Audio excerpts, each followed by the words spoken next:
After all the hoopla, the drama, the conference realignments, the dawn is here.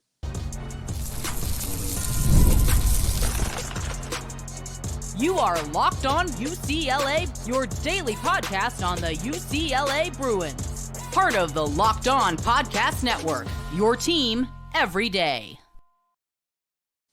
Welcome, everybody, to this edition of the Locked On UCLA podcast. I'm your host, Zach Anderson-Yoxsimer. Thanks for making this show your first listen each and every day. It's free wherever you get your podcast, and it's available on YouTube. Like, comment, subscribe. Thanks for your support.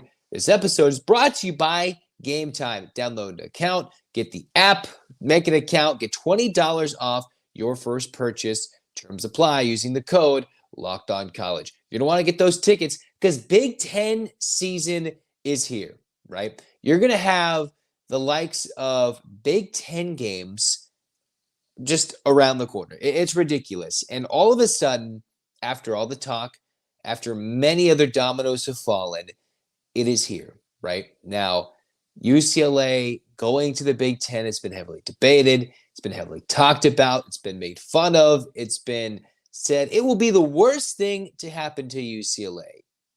Maybe not specifically, but monetarily, financially, fiscally, I have to agree with what Martin Germond decided to do with, at the time, the Chancellor Gene Block, different coaches, everything. As stunning as it was, whether it was two now current coaches who were former head coaching rivals of sorts, sitting on the golf course learning the news to get whatever it may be, right? You've got a university slightly in flux with a big deficit from lack of revenue, as almost every athletic department has, in the addition to now additional scholarships you've got to award to everybody, NIL, COVID especially, that hitting California more than ever, a failed rights deal when it comes to athletic apparel with Under Armour, everything going wrong. And then UCLA says, we have a chance to step forward. As much as everybody made fun of Texas, Oklahoma, UCLA, along with USC, were another one of those pioneers prior to everybody getting 20% cuts of the deal. UCLA and USC, they get the prime rib, right? They get the beefy part of the media rights deal. And as much traveling as it's going to be, I think Ben Bolch posted on social media, he was talking with Martin Germond, as much as there was quite a bit of travel in the Pac-12, right? Yes, not too much overall, like going north in the Pacific Northwest, going to Oregon, Washington, a little east to Arizona, right? UCLA, when it comes to some sports in the fall, not too much travel when it comes to multiple time zones. Yes, football is going to go crazy. Basketball is going to go crazy. But Martin Germond was telling Ben Bolch, apparently, hey, it's not as bad as everybody's making it seem. It is ridiculous this year for the football team because they're going to Hawaii, which is already circling the country basically once. And then you go to LSU, all right? And we're going to see a lot less of these home-and-home non-conference games because everybody's afraid to play these games, cough, cough, USC. And then you've got neutral site games and 12-team playoffs where if you just win your conference, you only got to schedule a couple games. You don't need the bulk and the depth when it comes to playing opponents. Travel's probably not going to be as much in the non-conference as it has been prior because UCLA is just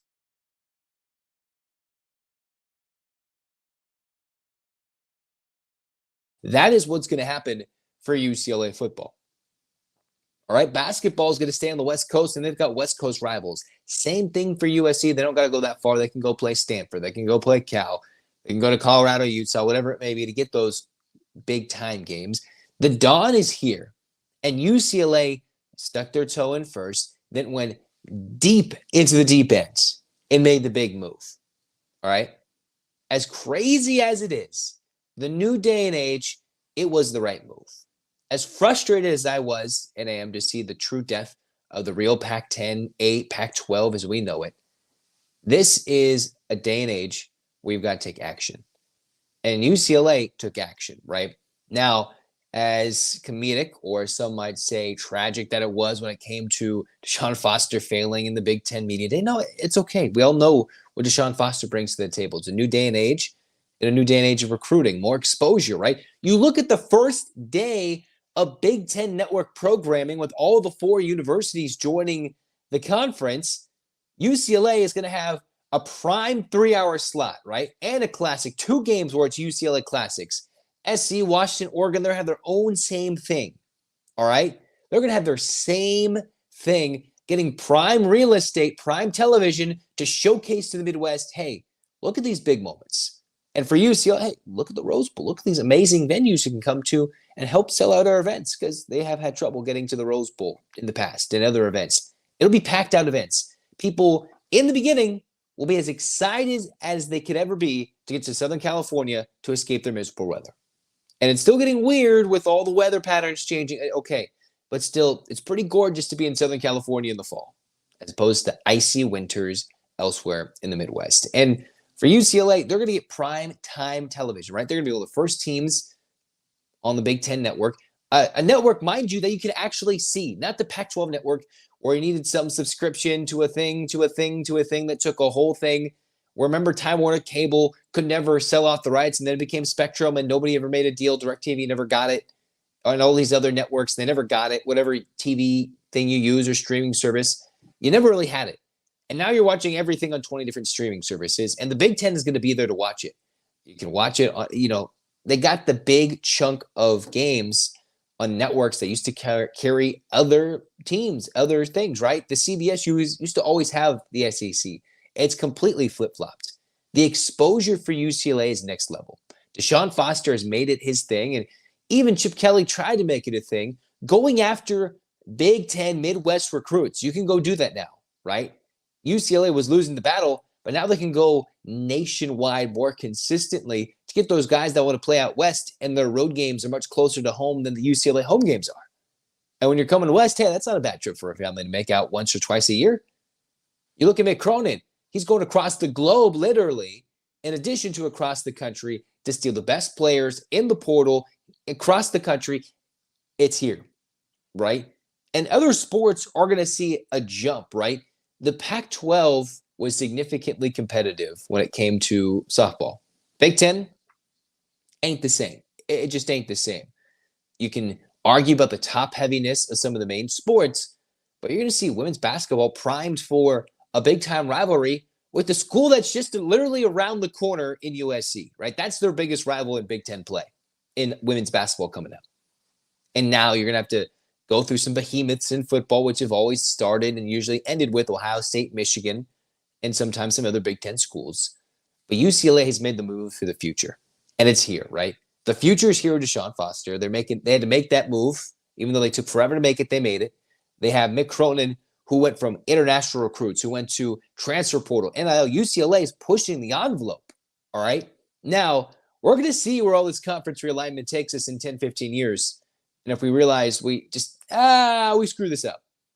But for now, UCLA got in, and I think is going to reap the most benefits along with the USCs of the world, the Texas, Oklahoma, doing it first. Yes, conference realignment has been a thing for a long time, right? Things change. The WAC ceased to exist, come back. Other conferences are going on the wayside. The Pac-12 technically still is a thing. And it could be reborn in an uglier, weirder way that doesn't include many of the previous members that really gave it some life. But UCLA has done what they've needed to do to prepare themselves for the next step. And that step is here.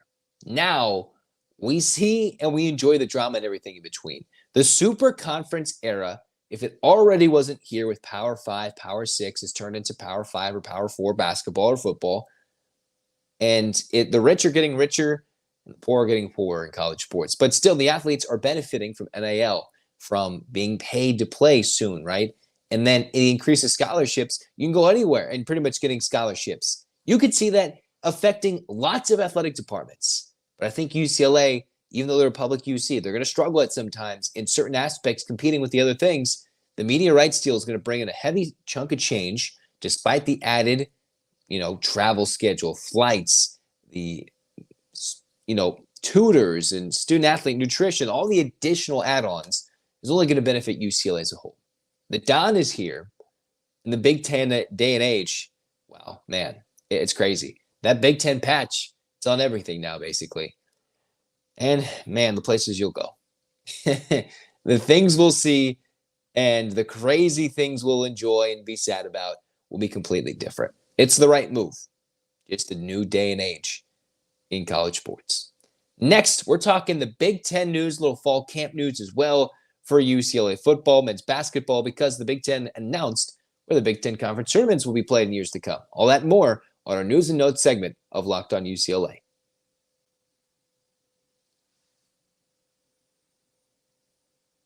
We're talking about Gametime because they're an authorized ticket marketplace in Major League Baseball, and you can get your tickets to your high-profile events, whether it's comedy, other sporting events, theater, concerts, whatever, fits your billing. UCLA is going to have quite a few events, big-time college football games at the Rose Bowl this year. And I'm thinking you should find a way to get there or even travel on the road because this team is going to be exciting, frustrating, and everything in between with some top-tier environments now that Big Ten plays here. With Gametime, you know where you can see from your seat because you get views from your seat on the app, and then you can get all-in pricing. You're not going to be surprised by the pricing given by the specific fee. You're going to know what you're paying. Not an extra $15 on top. You know what you're paying with the toggle feature to know that you're paying for it.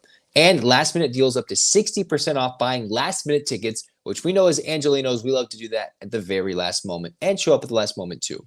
Take the guesswork out of buying Major League Baseball tickets with Gametime. Download the app. Use the code LOCKEDONCollege after you create an account and get $20 off your first purchase. Terms apply. Create an account. Use the code LOCKEDONCollege for $20 off. Download Gametime today. Last-minute tickets, lowest price guaranteed. All right, second segment, we're talking news and notes, right? Because fall camp started for UCLA. They're prepping for the Hawaii matchup. And then, they got a couple of buys this year with the college football season starting so early in August because Labor Day is September 1st. And now here we are, so many days and ages much later. And now let's talk fall camp. A couple of news and notes. I remember Bruin Report, I think they posted about how Sharif Say wasn't on one of the big rosters early. He was a transfer edge rusher. UCLA has been hurting and hunting for more depth at that position after some NFL draftees in the form of the Gabriel Grayson Murphy twins and, of course, Leatu Latu. UCLA's wanting more, and even Deshaun Foster was telling the media in his media availability, they still might be hunting and searching for more talent in the portal, right? I wonder what that means. Not that means it's going to be a bunch of guys coming through, but the portal never really closes. You can throw your name in at some point. Got to get in that portal window. The commits can happen whenever. And UCLA does not start school until late September. Remember, because being on the quarter system, that can help things when it comes to recruiting. Guys coming to school later, like Dominic Harris for UCLA men's basketball, all those sorts of things. Now, we're talking some more things. We're in LA. You've got Deshaun Foster sitting there wearing his shirt, mocking everybody who mocked him with his, little stutter and stop speech and opening statement at the Big Ten Media Days, which I'm not going to give him too much pressure for because not everybody can do a 2-minute opening line. They can interact, but imagine you're trying to go and flirt with that special someone. You're like, what am I going to do? What's my opening line? That's kind of a similar situation to what Deshaun Foster. Some people can go, they want to talk. Everybody wants to talk, right, at some point. It's only a select few who don't, and it's okay. But as a head coach, you've got to be a little more loquacious.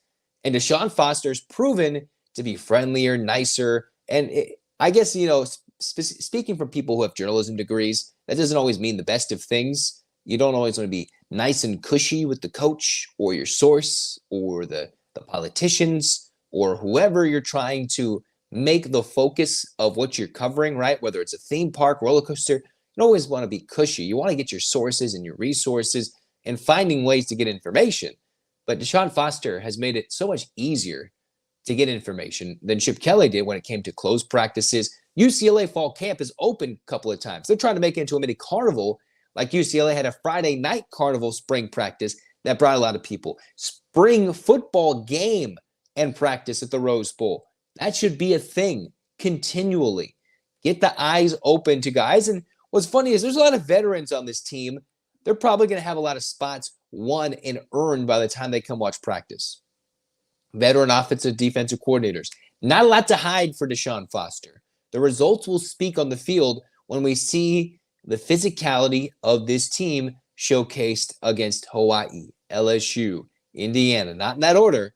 And then when you go to Penn State, right? Then you go to Nebraska. and all the other Big Ten games that eventually culminate with a Big Ten finale of USC at home and a Fresno State non-conference finale to end the year in November. Hopefully to end that winning streak for the dang Bulldogs. So now, in the Big Ten day and age, we're finding out what this UCLA team is made of. Now, they did announce, in addition to all the network programming and everything in between, the Big Ten Conference announced where the basketball tournament sites will be, which is important for UCLA to know. Mick Cronin was telling, I think, what was it?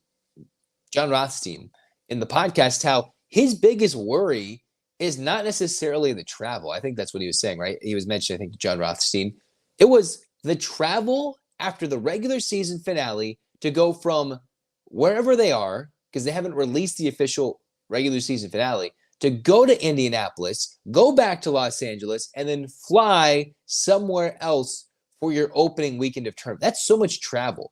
Now, it gets crazy because teams have done it before, but for teams who are wanting to go deep into the tournament, you don't want to be susceptible to a first-round upset. You want to log so many early round miles that by weekend 2, they're so gassed that even with the practice and rest time, that's eating you up a week later in the Sweet 16 and Elite 8 when those rested, weary travelers, those miles catch up with you in weekend 2 of March Madness, or maybe even weekend 3 when you're playing in a football stadium for a basketball championship.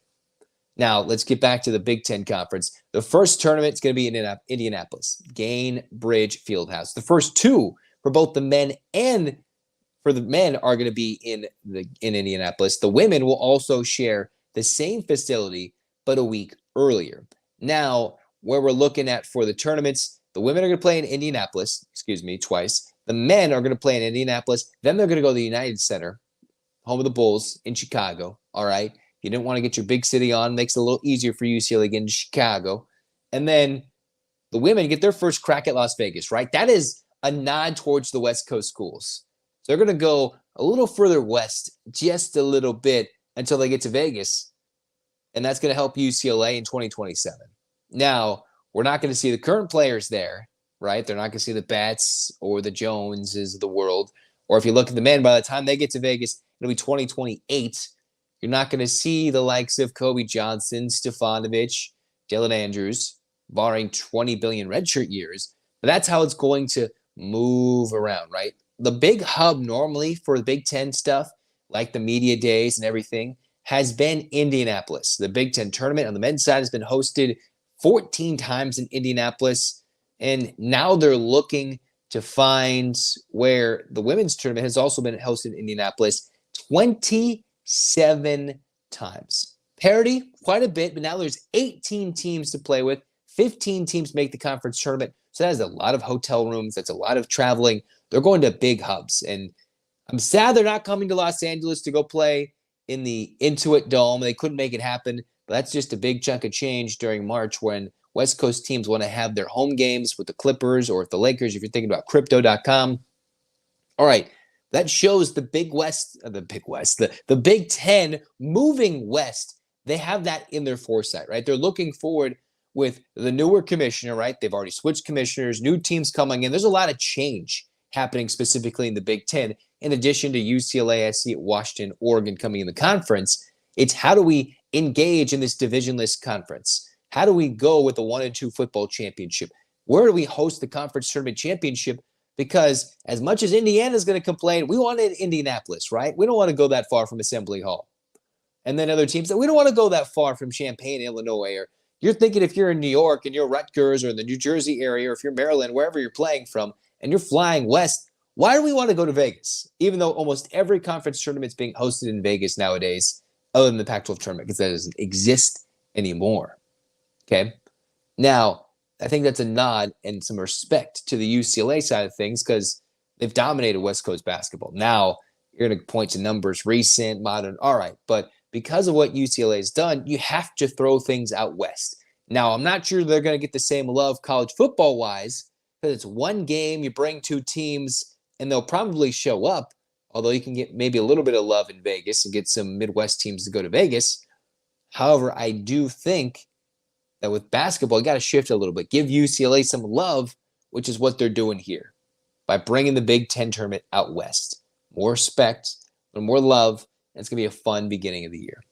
All right, now to wrap up this podcast, let's give an ode to some recent Pac-12 era memories of Stanford and Stanford, UCLA, UCLA, Cal, as we say goodbye to them as Pac-12 conference rivals. All right, now UCLA is going to be paying one of them. The other one's got a lot of money already. We'll talk about all that next on Locked On UCLA.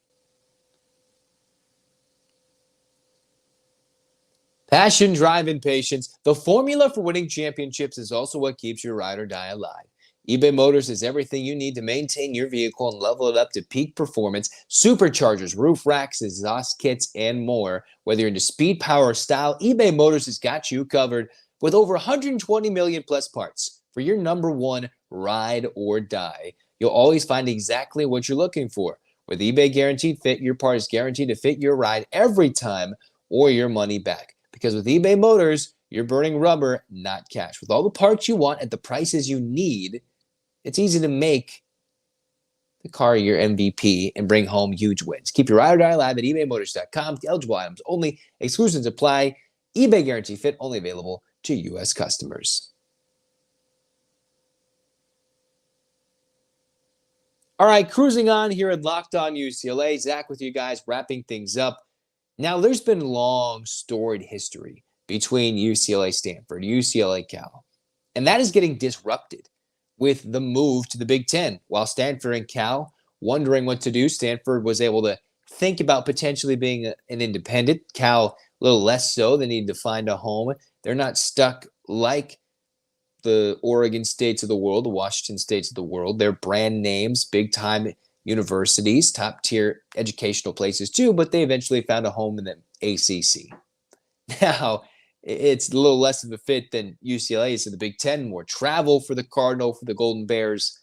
That's not for me to decide. What I do get to be here for is the UCLA, Cal, Stanford memories, right? And in recent years, a lot of football was dominated by Stanford, but the one thing Chip Kelly did do for UCLA was end the Stanford monopoly in the football side of things, which almost is a joke, right? The school who had John Elway couldn't do anything. The school who was terrible, you're right, although they did have McCaffrey and they did have Gerhardt for a little bit, right? And then all of a sudden, UCLA could not stop Stanford, who for a while there was dominant with David Shaw, started with Jim Harbaugh, and now UCLA, they couldn't do many things against the Cardinal. But UCLA at the moment has an overall winning record in the Stanford football rivalry. And as much as I enjoyed those conference basketball championships in the Pac-12 tournament, Pac-10 tournament, I should say, those were the Lopez brothers days. Those were the Ben Howland days. That predates the Pac-12. Don't matter here. So the big thing is some of the best games played by UCLA came against Stanford. And this last year, they utterly destroyed the Cardinal. They chopped down the tree in Palo Alto 42-7. Destroyed them. Utterly kicked them off out of the field and said, get out of here. Destroyed them in Pasadena in 22. In Stanford, again in 21. And have won 4 of the last 5 matchups, and the only one they lost was an epic double overtime battle in COVID year in December of 2020. So a matchup that for a large part of the Pac-12 era, just into it, was dominated by Stanford because of the Gerhardts and the McCaffreys getting those things kicked off. And then UCLA all of a sudden said, hey, wait, we wanted part of this.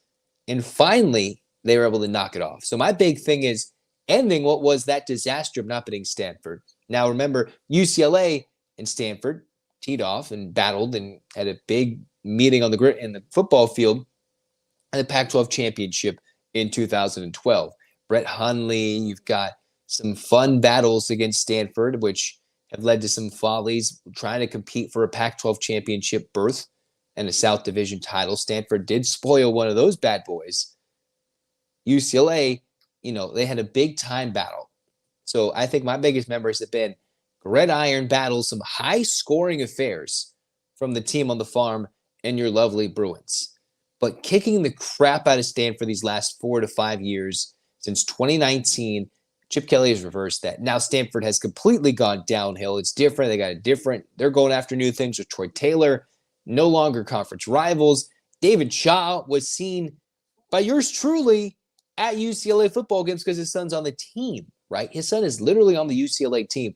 That's how funny everything works out, where people were thinking, should Shaw interview for the UCLA job? Should UCLA go after David Shaw? That's how funny things have changed in recent years, and how Jim Harbaugh was almost a UCLA conference rival with them being at Michigan, and how that led to the series being canceled before they moved to the Big Ten, and then UCLA had to schedule, that's how it all circles and turns into everything. It's funny. It's a small world, coaching, football, sports it is at times. UCLA, man, they've had their battles with Stanford. But here we are saying goodbye. Now, the Cal thing is completely different, right? The Cal in talks is UCLA's got to pay millions of dollars a year for Calimony. They've canceled the Georgia-Auburn games in the future to play Utah, and most importantly, Cal, and revive the rivalry pretty gosh darn soon. It's not happening in 24, so it'll have a one-year hiatus, but they're going to go back and forth between Berkeley and UCLA for a couple of years, spread out a couple of games against the Utah Utes. Instead of UCLA having to play Fresno State every year or bring down San Jose State for a game or two to end the year, that spot will be occupied at the end of the year by playing Cal in the beginning of the season. Instead of going to Hawaii or going all the way to Baton Rouge, UCLA is going to play the Cal Golden Bears. So that rivalry is somewhat still intact. Stanford, there has been no official scheduled dates at the moment when they will play the Cardinal. Yet here we are, UCLA's paying Cal. They're in the same UC system.